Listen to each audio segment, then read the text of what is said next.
Shalom Bapak Ibu.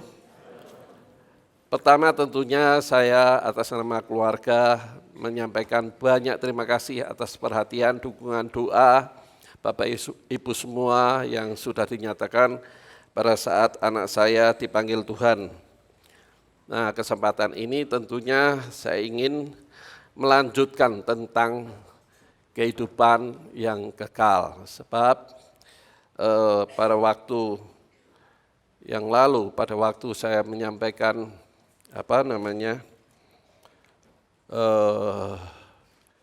doa penghiburan pada saat tutup peti itu, ternyata banyak yang belum mengerti. Ya, sangat menyedihkan ya. Tetapi saya berinisiatif untuk hidup ini jadi berkat di mana saja, kapan saja, dan siapa saja. Maka hari Sabtunya, hari Jumatnya saya telepon Mbak Ani, telepon Mas Heri, telepon Estra supaya tim rekaman berangkat. Tujuannya merekam. Dan puji Tuhan sudah diunggah di YouTube kita atau channel kita dan jadi berkat. Ada yang telepon juga. Ya. Jadi saya melihat hal ini sepertinya perlu dibagikan lebih dalam lagi. Ternyata banyak jemaat, saya tidak menyebutkan sinodenya, kalau khotbah kematian itu ya seperti itu, tidak menjelaskan esensi kehidupan setelah kematian. Nah, itulah sebabnya ketika mendengar mereka sepertinya mendapatkan sesuatu yang baru. Nah, Jumat kemarin ya saya pulang ke Ambarawa itu Minggu malam ya. Kemudian Senin, Selasa, Rabu, Kamis sampai kemarin Sabtu. Jumat itu tetangga masih pada datang. Ya, menyampaikan simpatinya. Jumat malam itu masih banyak yang berundur. RT 4, RT 3 semua pada datang menyampaikan bela rasanya. Ya, saya percaya semua berjalan dengan baik itu karena Tuhan ikut campur tangan di dalamnya. Nah, tema yang saya bagikan itu pada waktu doa saat teduh Jumat kemarin. Ya, Tuhan mengingatkan untuk menyampaikan, karena materinya sebetulnya kan sudah saya siapkan Selasa dan Minggu ketiga. Nah, kasusnya kan anak saya kecelakaan itu kan hari Rabu malam, ya, sehingga saya telepon Pak Dolf supaya mengisi Minggu ketiga. Materinya sudah saya siapkan. Dan akhirnya saya mengisi Minggu keempat. Nah, tetapi Jumat waktu saat teduh itu Tuhan mengingatkan dan Tuhan kasih ayatnya muncul gitu ya. Saya siapkan langsung di laptop untuk dijadikan PowerPoint hari ini. Baik, judulnya adalah inilah hidup kekal. Nah, untuk memahami ini kita harus melihat atau flashback kehidupan manusia. Manusia jatuh dalam dosa itu dikatakan mati. Ya, Kejadian 2 ayat 16-17. Apabila kau makan buah pengetahuan baik dan jahat, saat itu juga kamu mati. Buktinya enggak tuh? Adam masih hidup 950 tahun. Apanya yang mati? Yang mati itu hubungannya dengan Tuhan itu mati. Manusia kehilangan kemuliaannya dan manusia akan mengalami kematian kekal tanpa keselamatan. Nah, itulah yang menakutkan setiap manusia secara umum, sehingga mereka mencari Allah. Maka muncullah kepercayaan animisme, muncullah kepercayaan dinamisme, karena modelnya zaman dulu kan ya hukum rimba, siapa yang kuat, siapa yang menang. Nah, ketakutan itu menimbulkan mereka mencari kekuatan di alam roh. Jelas itu pemberian setan. Ya, nanti akan saya masuk ke sana. Nah, ternyata di dalam kematian itu ada banyak hal. Orang Kristen ya, kalau bukan orang Kristen saya tidak membahas di sini. Banyak orang Kristen yang tidak mengenal siapa dirinya dan siapa roh di dalam dirinya. Nah, puji Tuhan, jemaat di Ambarawa sudah mendengar. Jadi khotbah yang saya sampaikan pada waktu penghiburan tutup peti, berangkat ke kremasi dan sampai di kremasi itu jemaat sudah biasa mendengar, tapi gereja lain belum pernah mendengar. Jadi beruntung Bapak Ibu ya untuk mendengar itu. Nah, saya akan melengkapi ini sesuai dengan tuntunan Tuhan hari Jumat pagi saat teduh itu tentang hidup yang kekal lebih jauh lagi. Jadi Bapak Ibu harus tahu, setelah kita dalam Kristus, itu kita ini sudah memiliki potensi untuk hidup kekal. Tetapi rohnya masih lemah. Ya, pengenalannya kepada Tuhan masih samar-samar, masih kabur. Kenapa? Sangat dipengaruhi dengan kata orang. Nah, mau seorang Kristen masih tergantung kata orang. Lalu apa patokan hidupnya? Patokan hidup kita itu jangan asumsi. Patokan hidup kita itu bukan kata orang. Patokan hidup kita adalah firman Tuhan. Jangan kata orang tidak ada habisnya. Pengalaman orang tidak ada habisnya, karena pengalaman orang itu dipengaruhi oleh asumsi seandainya, coba tidak ada selesai kan. Nah itu sebagai patokan, itu bukan kebenaran. Itu hanya imajinasi yang disampaikan kepada setiap orang. Nah masalah merasa enggak, yang paling merasa pasti istri saya, karena dia yang mengandung selama 9 bulan di kandungan. Ya hari-hari sebelum dipanggil itu terasa sekali dia enggak enak. Ya, ibulah tahu sendirilah seperti apa, seperti orang mau putus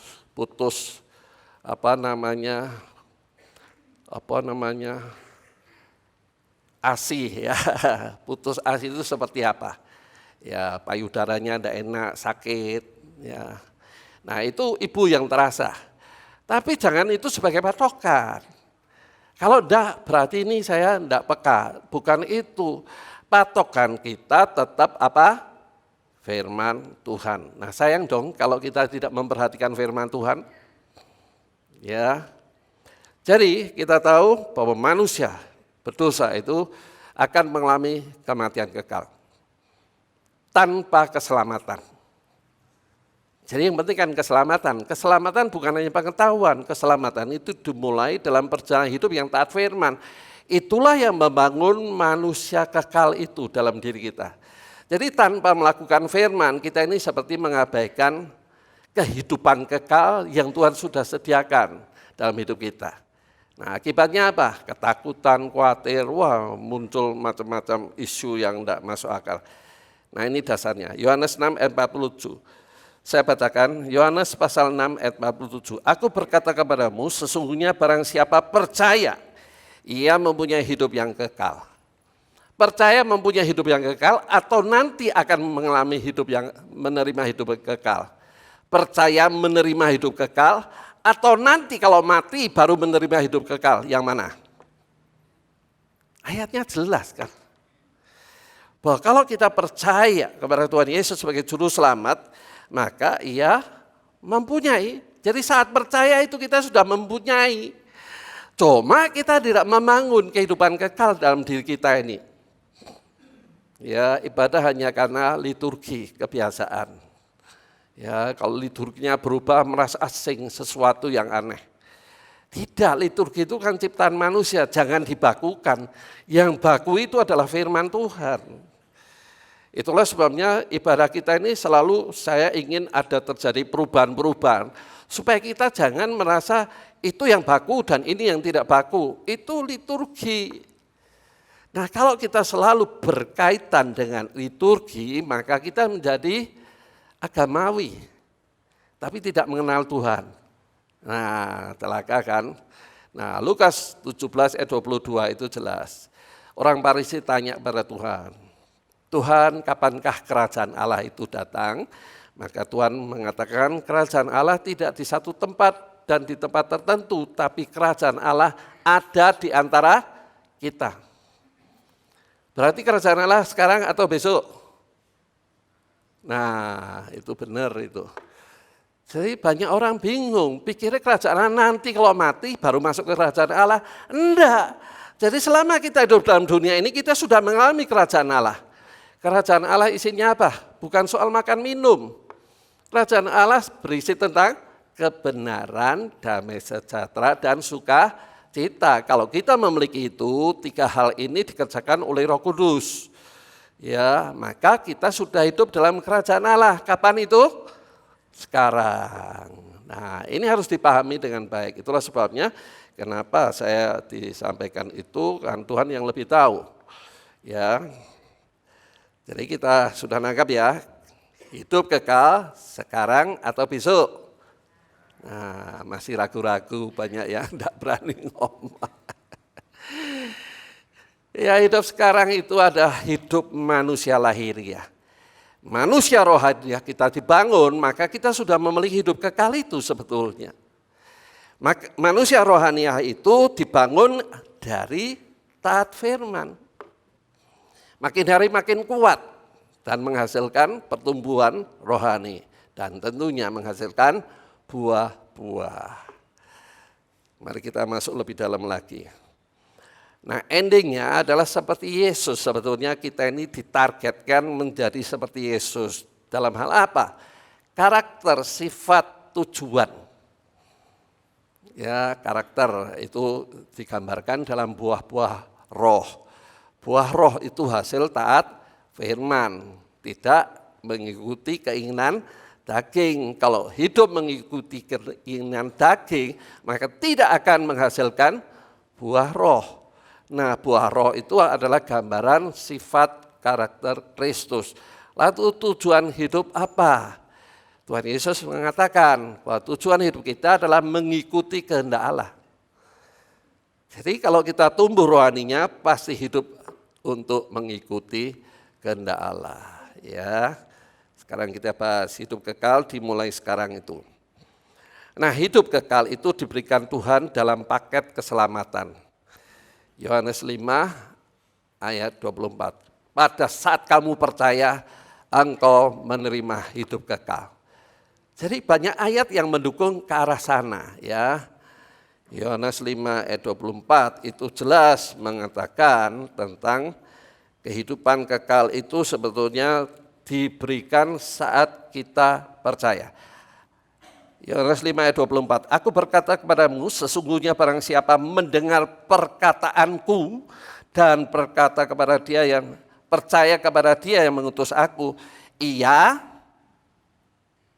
mempunyai hidup yang kekal dan tidak turut dihukum sampai dia sudah pindah dari dalam maut dan ke dalam hidup. Akhirnya jelas ya, jadi saya tidak hanya menafsirkan dangkal, enggak, ada banyak dukungan ayat.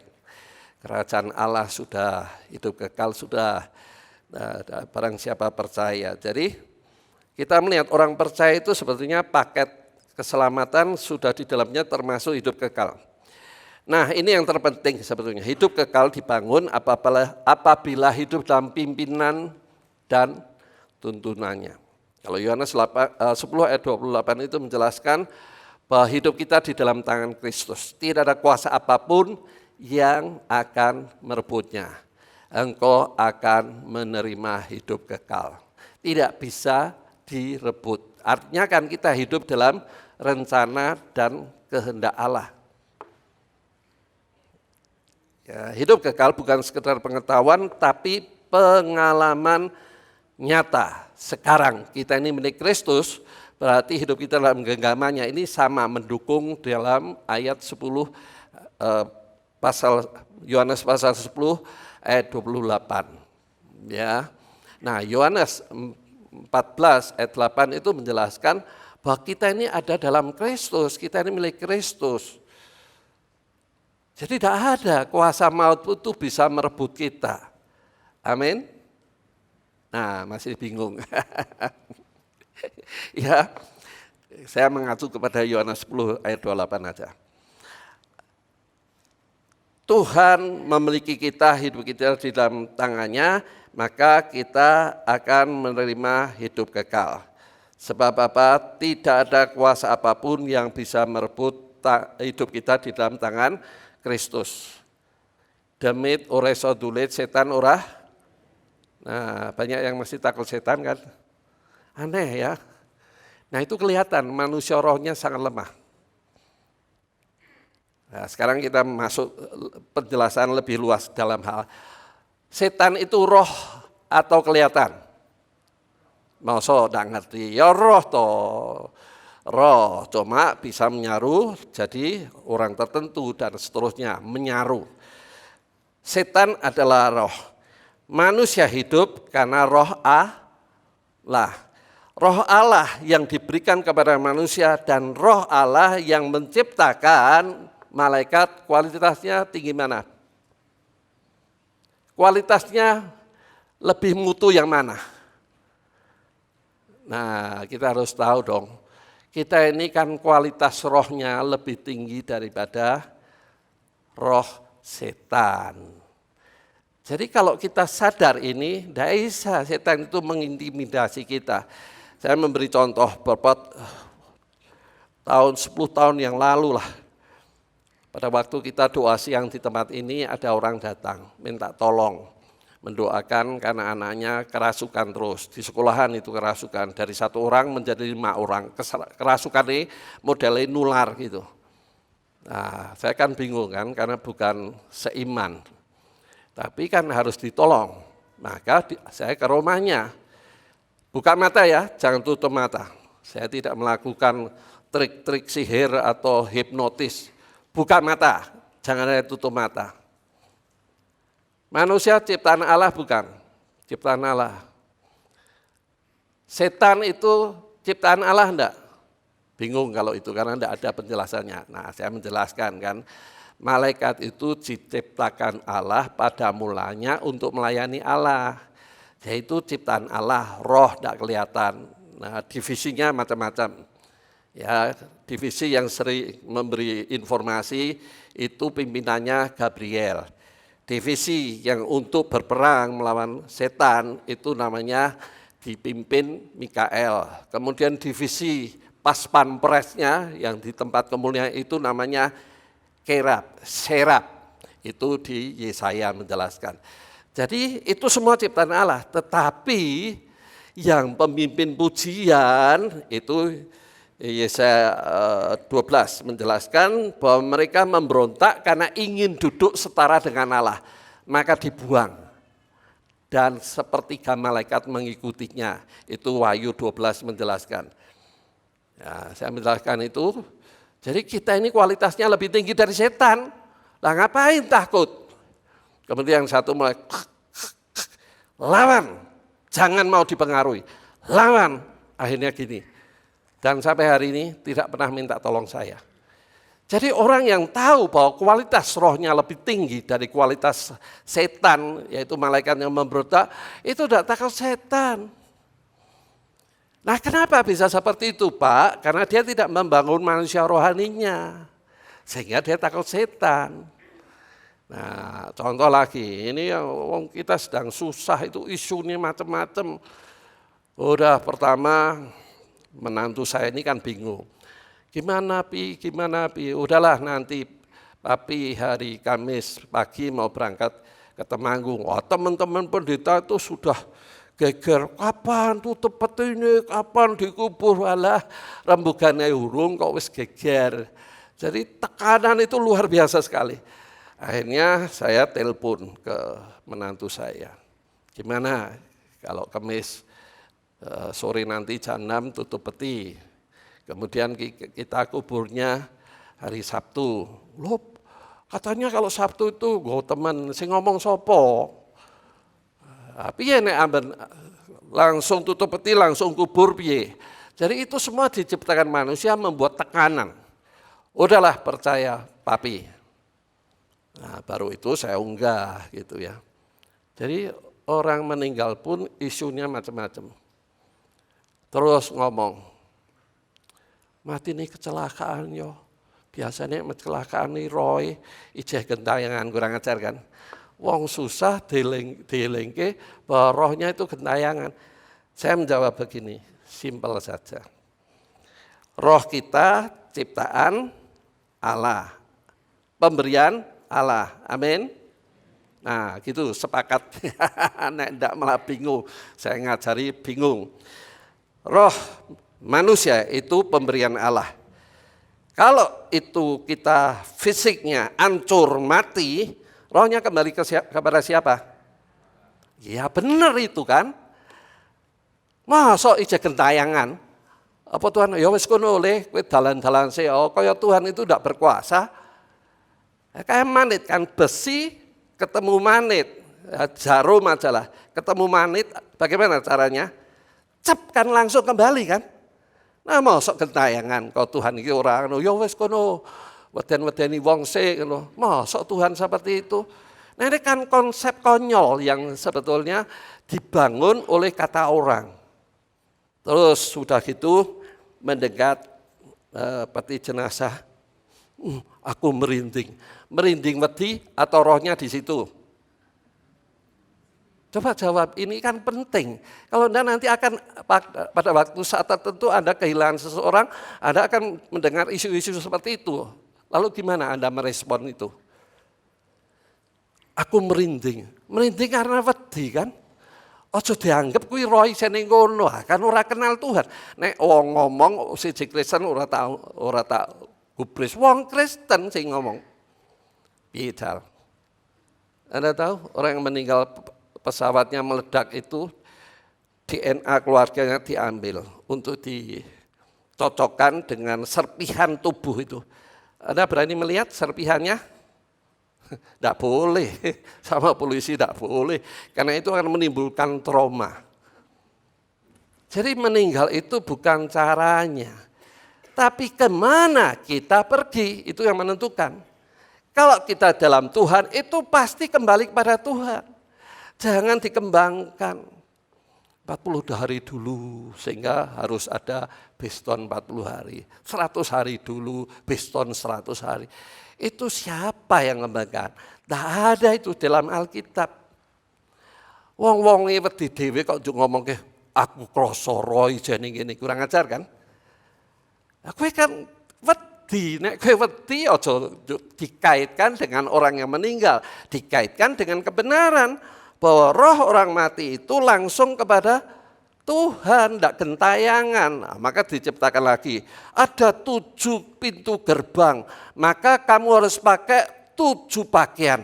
Gerbang pertama disuap baju pertama, gerbang kedua disuap baju kedua, dan seterusnya sampai ke gerbang ketiga. Kita orang Kristen masih percaya seperti itu? Kalau enggak, Anda nih wong tuh orang anut ya, jajal diloen. Wes susah saya diancam-ancam, coba bayangkan. Jadi saya menyampaikan ini adalah untuk supaya kita jangan ikut terpengaruh. Kasih lele ben ora go kanca, kurang ajar kok. Berarti nek ana wong mati setelah anak saya, berarti goro-goro anakku nyabut nyawa. Lah siapa anak saya kok berani bisa mencabut nyawa orang? Pernah mendengar itu? Dan viral kan? Bukti ini kan? Baru kayak mati. Lah kebetulan itu jangan dikaitkan dengan yang mati pertama. Yang mati pertama itu golek konco. Loh sopo? Nah ini saya kembangkan supaya kita jangan ikut terpengaruh. No pasar malam mesti udan. Mesti udan. Nah itu kan kepercayaan-kepercayaan yang selalu dipegang. Itu kan bukan kebenaran. Itu bukan firman. Jadi bisa bayangkan ya. Sudah meninggal wis warna-warna, wis ngono, wis warna-warna. Ya takone mbek saya. Piye gini, ora satu urusi ya ngomong. Urusi susah amat aja ndak susah. Wong susah wis dikai isu-isu sing macam-macam. Nah, terus kan saya itu paling susah apa? Saat ngomong kubur apa kremasi. Saya sudah mempersiapkan jawaban. Kalau kubur kamu tuh cewek-cewek pergi ke kubur meh tilik, biasanya orang itu kan kepingin cepak, orang gelem kehilangan kan. Suasananya tahu sendiri toh, jauh sepi. Nah kamu cewek, nek kremasi piye? Ndak apa-apa. Terus nek aku meninggal piye jajarke? Yo jajarke nek saiki so nek wis dipanggil jajarke ora apa-apa. Nek urung wis kebok wis isine wis kabeh digolekke sing jejer ora apa-apa. Gitu ndak apa-apa. Ndak apa-apa, itu kan debunya aja. Dari debu kembali kepada debu. Coba bayangkan, orang meninggal aja sudah diteror dengan kata ini. Bangetan ya. Nah itulah sebabnya kenapa Jumat kemarin waktu saat teduh itu Tuhan mengingatkan saya supaya kita ini memiliki pemahaman yang sama. Ya sama, Pak Paulus kok iso ya, kuat loh. Nah itu bagian kehidupan saya yang tidak terpisahkan. Mosok sih takut, mosok sih sedih berkepanjangan, lalu mana roh penguasaan dirinya. Lalu gimana konsepnya? Kalau orang mati itu kan perpisahan sementara, dalam Tuhan kan perpisahan sementara. Ojo melu itu koyone wis ora ketemu lagi. Itu karena apa? Karena rohaninya dibangun. Sehingga tidak memahami itu. Orang mati itu hanya perpisahan sementara dalam Kristus. Di luar Kristus dia akan nunggu waktunya. Mengalami kematian kedua. Ya, Wahyu menjelaskan itu. Ya, jadi pengalaman di dalam alam roh ini kita harus pahami supaya kita jangan dipengaruhi ya dengan kata orang. Nek biasane sing paling peka kuwi bojone. Wala krasa isih ning sampinge, aduh tobat. Wong gek lara lho kok isih diwedeni. Wong gek bingung, menantu saya ini bingung. Wah, isune macam-macam. Aduh, sehingga saya sebetulnya rencana Sabtu itu pulang, tapi desa karena banyak isu perlu penjelasan ya, sehingga hari Minggunya saya memberi penjelasan sampai sore. Bayangkan capeknya seperti apa. Udah gitu Senin saya pelayanan karena sudah janjian pelayanan ke hamba-hamba Tuhan ya, Seninnya pulang. Kemudian Selasanya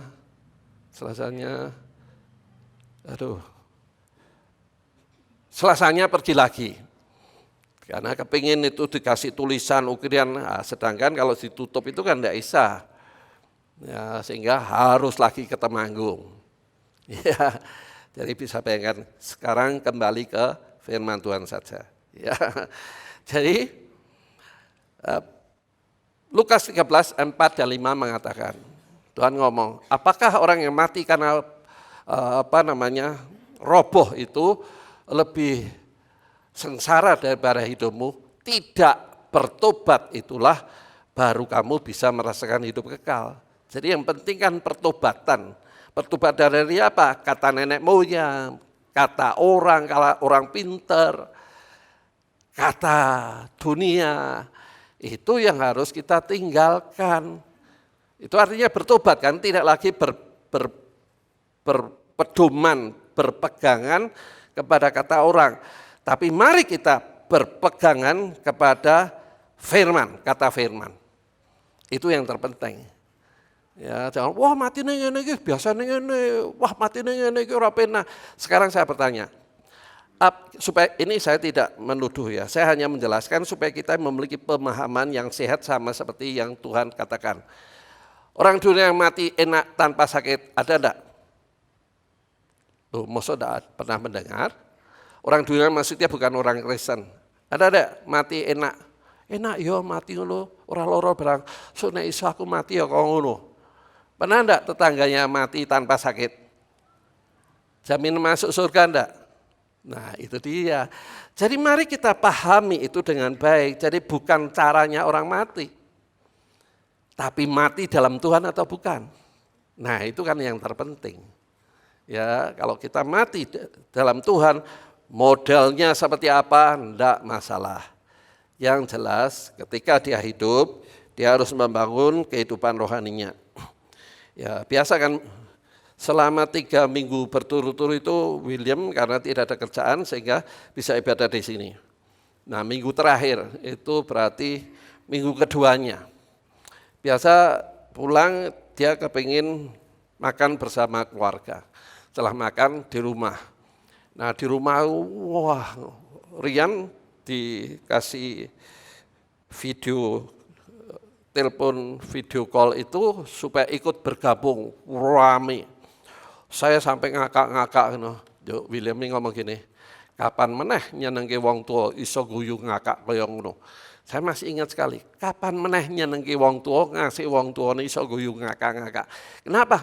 Karena khotbah William sama Rian, saya kan guyu kakak calon pendeta wurung gitu ya. Guyu hahaha.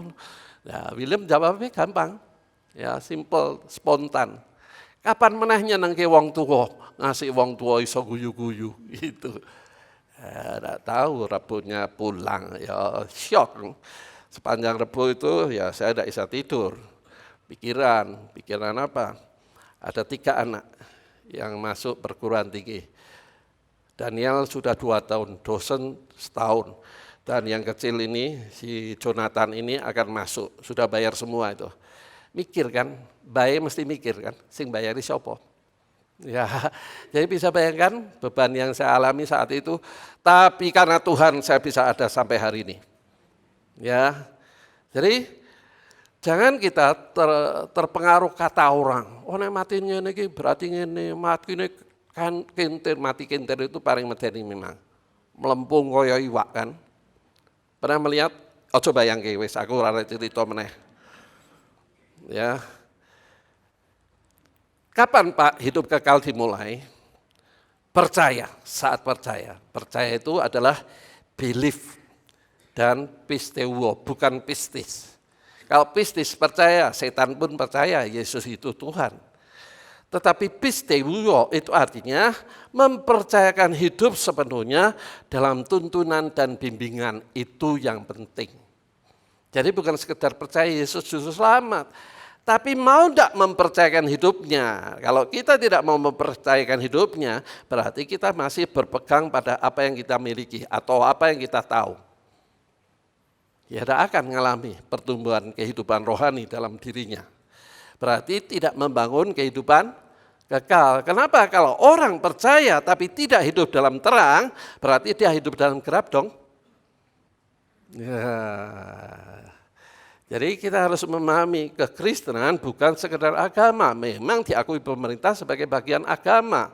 Tetapi yang penting kekristenan adalah pemulihan hubungan manusia berdosa dengan Allah Sang Pencipta lewat iman kepada Yesus. Lewat jalan satu-satunya kepada Yesus sebagai juru selamatnya. Itu kekristenan yang sebetulnya. Ya, sehingga akhirnya dalam perjalanan hidup mengalami badai apapun kita tetap berjalan bersama Tuhan, kita tidak akan goyah. Kalau tidak, Matius menjelaskan, Matius 7 ayat 24 sampai 27 menjelaskan. Kalau kamu tidak dibangun di atas batu karang yang kokoh, ada angin badai tofan, kamu akan hancur rohaninya. Ora Kristen-Kristena percuma. Bel, uripku kong ini, Tuhan ora ono. Itu artinya dia tidak dibangun rohaninya dari batu karang yang kukuh. Sehingga ketika badai masalah dalam hidupnya muncul, dia langsung menolak Tuhan. Lihat kan? Jadi percaya itu bukan hanya sekedar percaya Yesus juru selamat. Tapi mempercayakan hidupnya. Ketika mempercayakan hidupnya, rohaninya dibangun. Nah, kehidupan rohani dibangun itu sama seperti kita sedang membangun bangunan rohani di atas batu karang yang kokoh. Walaupun badai menimpa, badai tofan datang menerjang, dia tidak akan goyah. Itulah orang Kristen yang sudah membangun manusia rohaninya. Tidak takut badai hidup, tidak melo, nyalahkan sana sini, istri, suami disalahkan, dan termasuk Tuhan disalahkan. Kenapa seperti itu? Karena kekristenannya tidak dibangun di atas dasar firman yang benar. Ya, sehingga memiliki kehidupan rohani yang sehat dan kuat. Kehidupan inilah yang bersifat kekal. Jadi kehidupan rohani itu akan selesai saat kita mati. Tetapi saat kita bangun rohani, maka itu berlangsung selama-lamanya, selama-lamanya, dan selama-lamanya. Menuai hidup kekal dari roh. Ya, dari roh itu artinya tuntunan roh. Firman Alkitab itu hasil ilham roh, baik PL maupun PB, Perjanjian Lama maupun Perjanjian Baru. Jadi artinya kalau kita taat firman, maka kita akan hidup dalam tuntunan roh. Maka kita pasti akan dewasa, itu Roma 8 ayat 16.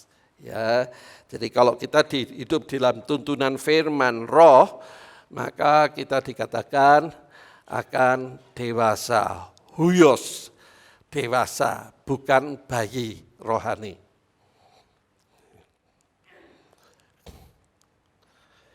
Galatia 6 ayat 8, sebab barang siapa menabur dalam dagingnya, ia akan menuai kebinasaan dari dagingnya.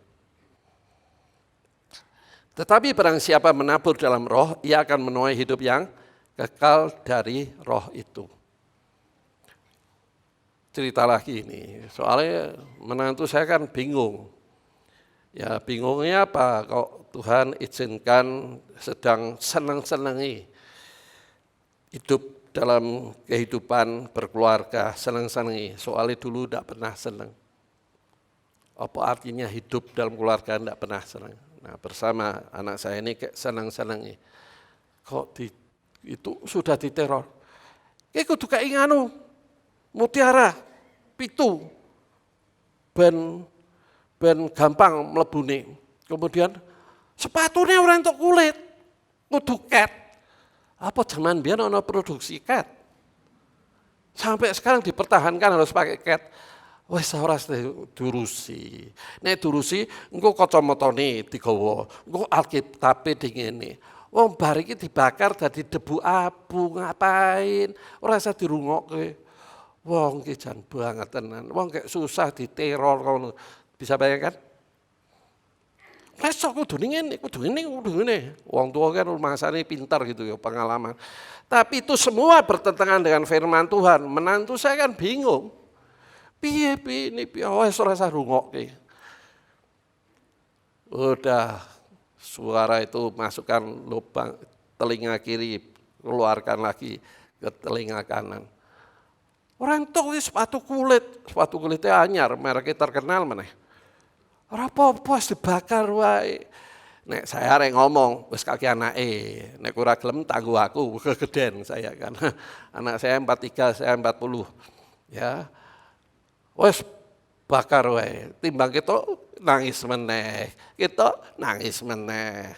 Ya, kenapa seperti itu, Pak? Ya karena dia bukan robot, punya perasaan, punya kenangan, punya memori. Nangis ya wajar, itu manusiawi. Tetapi kita harus tahu dibangun manusia rohani sehingga tahu perpisahan ini yang sementara nanti akan ketemu lagi. Nah, itu yang membuat kita jadi kuat.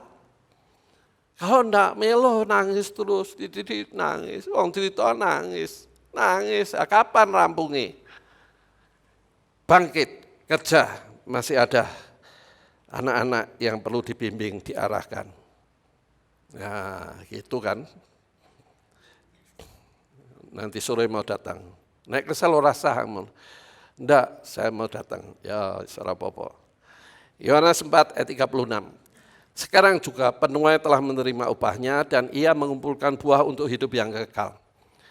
Jadi buah hidup kekal itu apa yang bisa kita lakukan? Ya hidup kita jadi kesaksian. Itu namanya kita menghasilkan buah. Buah-buah roh itu kan dari melakukan firman, hidup kita jadi kesaksian. Dan itu membuat Tuhan bersukacita. Hidup ini harus berarti dan berguna. Dari mana? Bangun manusia rohani kita. Ya, dan bersaksi tentang iman kita ini seperti apa. Dulu hamba dosa, jadi hamba kebenaran sekarang. Ya, Roma 6 ayat 17, 18. Tetapi syukurlah kepada Allah, dahulu memang kamu hamba dosa. Tetapi sekarang kamu dengan segenap hati telah mentaati pengajaran yang diteruskan kepadamu. Kamu telah dimerdekakan dari dosa dan tidak lagi menjadi hamba dosa, melainkan menjadi hamba kebenaran, hamba firman, taat firman. Itu yang terpenting. Ya, kalau kita sudah memahami ini, maka kalau ada keluarga kita dipanggil Tuhan, sedih wajar, tapi tidak akan membuat kita ini menjadi goyah. Ya, karena tidak mengenal bahwa orang yang dipanggil lebih dulu itu artinya sudah selesai tugasnya di bumi, hidupnya jadi kesaksian. Nah, saya tidak cerita kesaksian macam-macam. Ya, itu tidak objektif lah. Kebenaran firman Tuhan aja yang saya sampaikan. Hambatan rohani tumbuh. Kehidupan kekal dihambat oleh apa? Daging dengan segala keinginannya. Masih hidup semau gue. Bahasa Jawane urip karep-karepe dhewe. Jadi kalau kita urip karep-karepe dhewe, tidak mentaati apa yang firman Tuhan katakan, itu artinya kita belum membangun manusia rohani. Kehidupan kekal belum dibangun. Ya, dan inilah yang terjadi. Aduh, susah. Ya, nanti minggu depan akan saya sampaikan tentang situasi keadaan zaman terakhir ini. Ya, semua orang terpengaruh dengan flexing. Orang kaya, mobil baru, tas mewah, rumah mewah, semua orang membuat mimpi. Viewernya langsung jutaan sampai puluhan juta. Ya itu duit kan. Wong sing mengunggah hal-hal yang berbau flexing, pamer bondo dan seterusnya. Itu dia dapat uang minimal 1 bulan 5 miliar. Tapi dampaknya generasi muda jadi hidupnya dalam mimpi. Kepingin sugih koyo kae. Anda tahu? Akhirnya terjebak kepada apa? Trading robot. Dan pemerintah belum mengizinkan. Berapa miliar, berapa triliun aja itu. Itu uang-uang simpanan anak-anak muda yang kepingin sugih cepat. Celaka kan kalau dunia seperti ini. Nah, apakah kita orang Kristen juga sama? Jangan dong, kita ini kan sudah memiliki cara hidup khusus sebagai warga kerajaan Allah saat di bumi ini. Sehingga orang bisa melihat kita ini memang warga kerajaan Allah. Berkat itu tidak karena susah payah. Ya, tapi berkat itu datangnya dari Tuhan. Susah payah tidak membuat engkau kaya. Amsal 10 ayat 22. Jadi tidak usah susah. Apakah Pak Paulus tidak kepingin? Ya kepingin, manusia daging tetap kepingin. Tetapi saya tahu hidup saya di dalam tangan Tuhan. Tuhan yang berdaulat atas hidupku, maka apapun yang terjadi itu pasti seizin Tuhan, tidak perlu melo-melo. Ya, kita harus ke sana. Daging dan segala keinginannya itu yang menyebabkan kita tidak membangun manusia roh, berarti kita tidak membangun kehidupan kekal. Dunia dengan segala godaannya jadi magnet fokus hidup.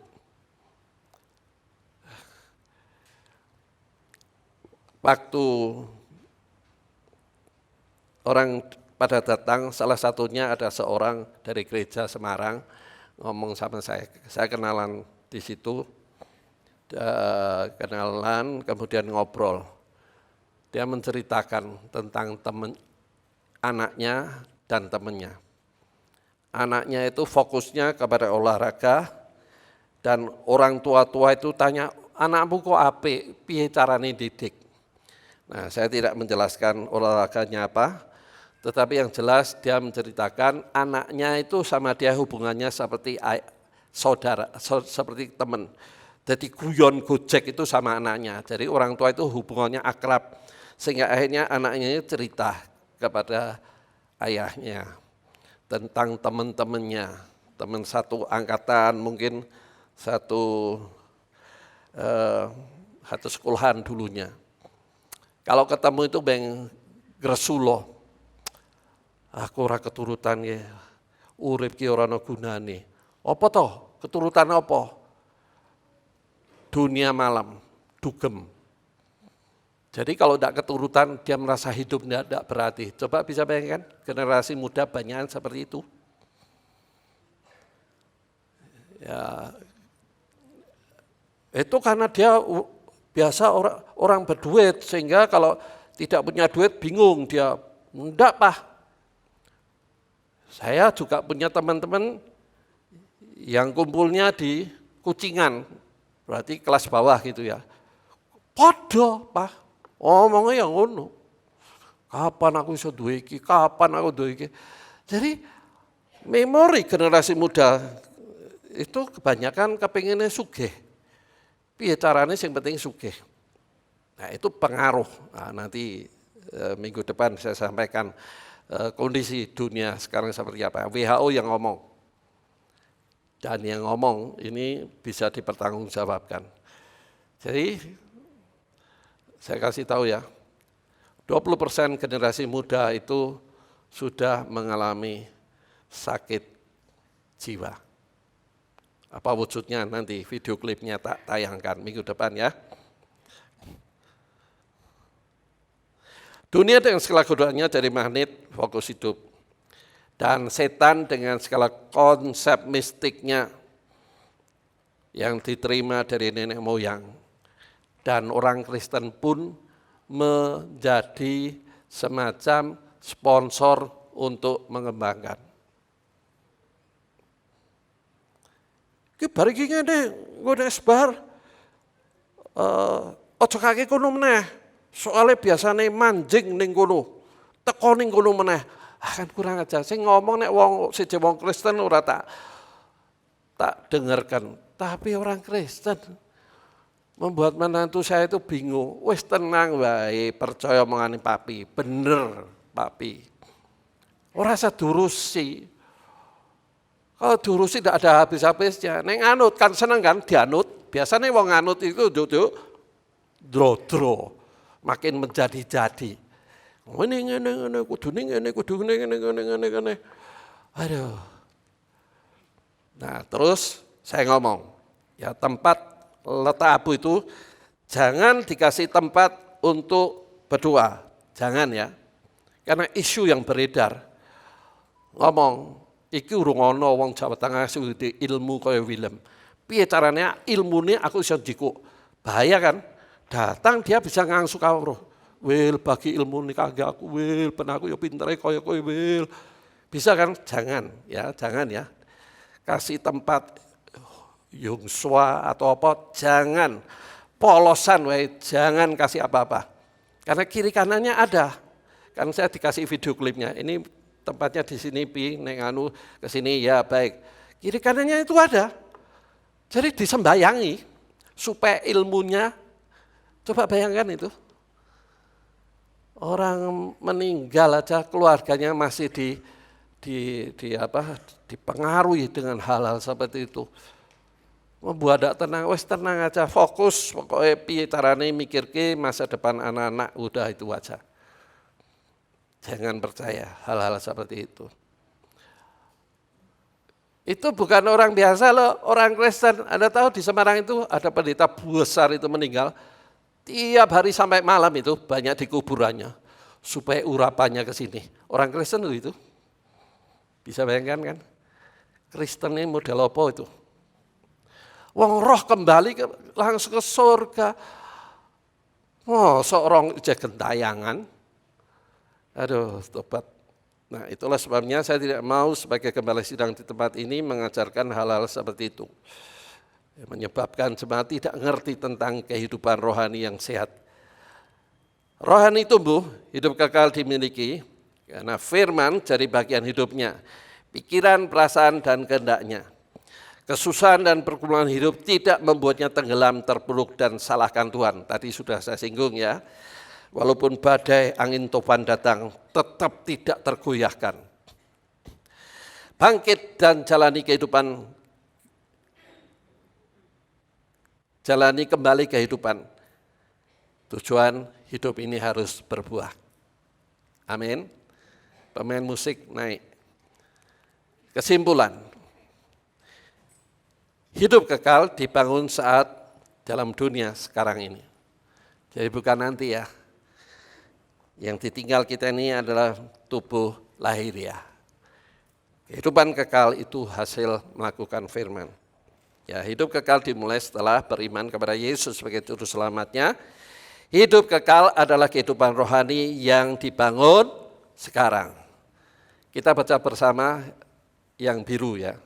2, 3. Hidup kekal adalah kehidupan rohani yang dibangun sekarang ini. Amin. Terima kasih Tuhan, Engkau sudah mengintarkan langkah kaki kami untuk datang beribadah, memuji, menyembah Tuhan. Dan khususnya kami boleh mendengar kebenaran firman-Mu yang meneguhkan, menguatkan, dan memberikan kepastian bagaimana hidup kekal sesungguhnya sudah kami miliki saat kami menjadi pelaku firman. Membangun rohani adalah membangun kehidupan kekal saat kami masih ada dalam dunia ini. Terima kasih Tuhan, biarlah semua kebenaran firman-Mu tidak kembali dengan sia-sia, termeterai dalam hati yang sudah menjadi hati yang subur, sehingga akhirnya berbuah-buah, kami bisa memberi kesaksian, kami bisa menguatkan saudara-saudara kami yang tidak memahami kebenaran ini. Dan akhirnya hidup kami boleh menjadi berkat dan memuliakan nama Tuhan. Akhirnya kalau sebentar kami mengakhiri ibadah ini untuk kembali ke tempat kami masing-masing, kami percaya sebagai anak Tuhan ada malaikat yang mengawal perjalanan pulang kami, baik yang di dalam kota maupun keluar kota, sehingga kami semua boleh tiba di tempat tujuan kami masing-masing dengan selamat tak kurang suatu apapun. Di dalam nama Tuhan Yesus kami ucap syukur dan akhiri ibadah pagi hari ini. Sekarang jemaat Tuhan, angkat hatimu, pulanglah engkau dengan bawa berkat dari Allah Bapa, kasih setia dari Tuhan Yesus, dan tentunya pimpinan pertolongan Roh Kudus yang akan menyertai hidupmu sekarang sampai selama-lamanya. Terimalah berkat ini di dalam nama Tuhan Yesus. Setiap kita yang percaya katakan, amin. Tuhan memberkati, sampai ketemu lagi.